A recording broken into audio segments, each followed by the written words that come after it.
Okay, sorry for a short sabbatical that I took. Anyway, we will go to the chapter of current electricity to satisfy both the IG or O level or SPM, and I will extend it to A level or STPM. Right. I think electricity used to be very demoralizing even when I was a student. I think that there are certain things which over the years I have learned, and now I would like to share with all of you.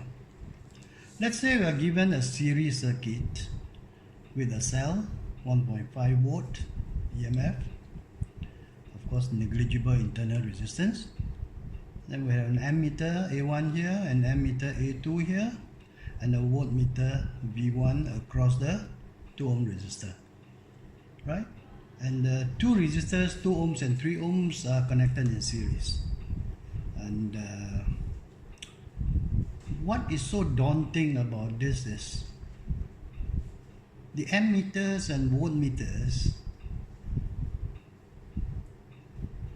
make candidates or students confused, unless you are pretty sure about it.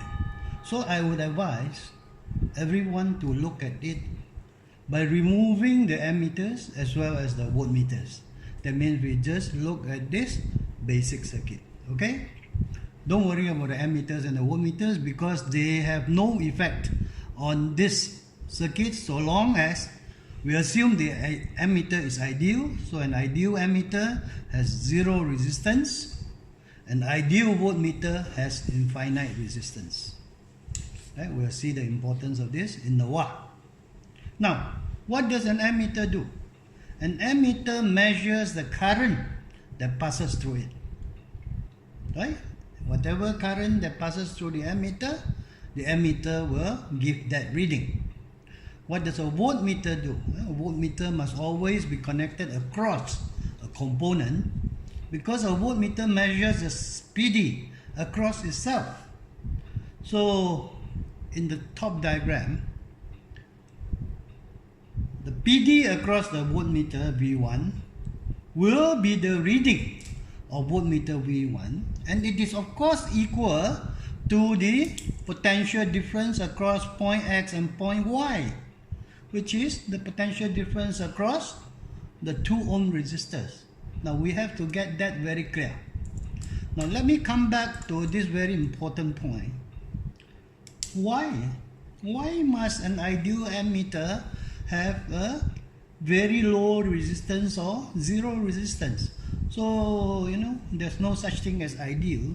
So I would say a very good ammeter will have a very low resistance, right? And neither do we have an ideal voltmeter. So a very good or suitable voltmeter, sometimes the word is suitable, that means it's relative, has a very high, right, respectively very high resistance, the internal resistance, so that when the current passes through the circuit, the ammeters I can remove because they do not affect the total resistance of the circuit.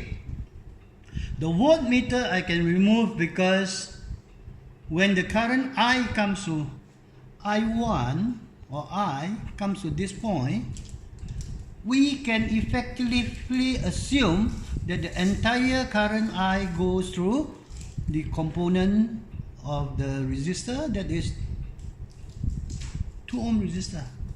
There is only a very small current, enough to activate or enough to give a reading on the voltmeter, because if you look carefully, the 2 ohm resistor and the voltmeter, they are in parallel.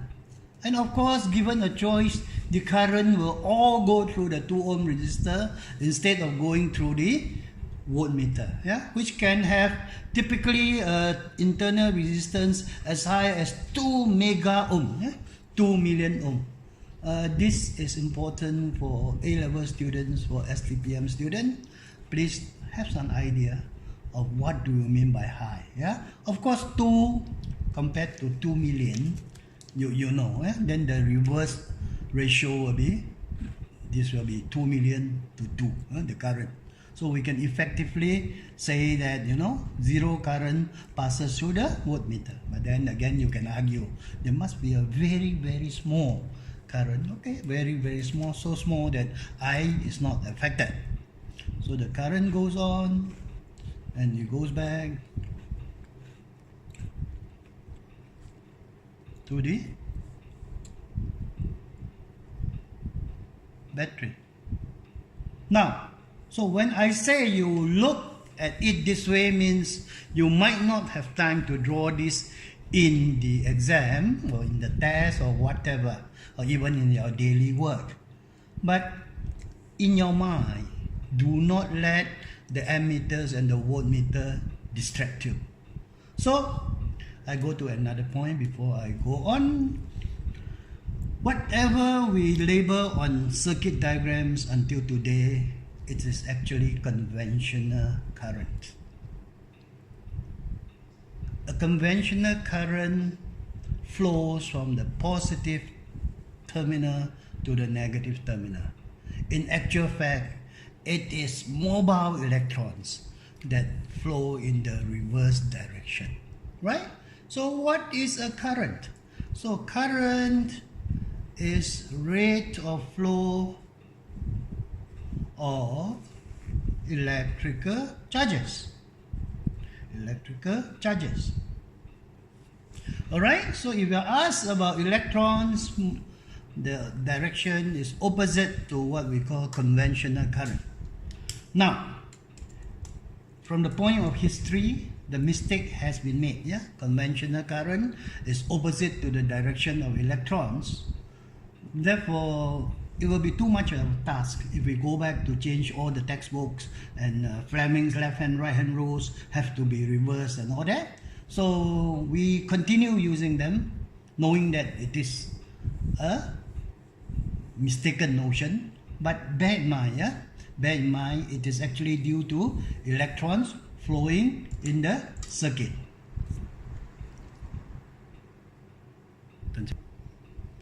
Okay, I want to clear some misconceptions that not only you have, but I had when I was a student. Actually, the definition of resistance is a ratio. It is not a gradient or anything. It's the ratio of the voltage or potential difference to the current of a point, of a component, right? So this is the definition of resistance, right? So from there we get things like voltage or PD equals to I times R, I equals to V over R. There are many such triangles in physics, okay? So if for instance we have gotten used, okay, to seeing ammeters and voltmeters lying around, then let us solve this circuit.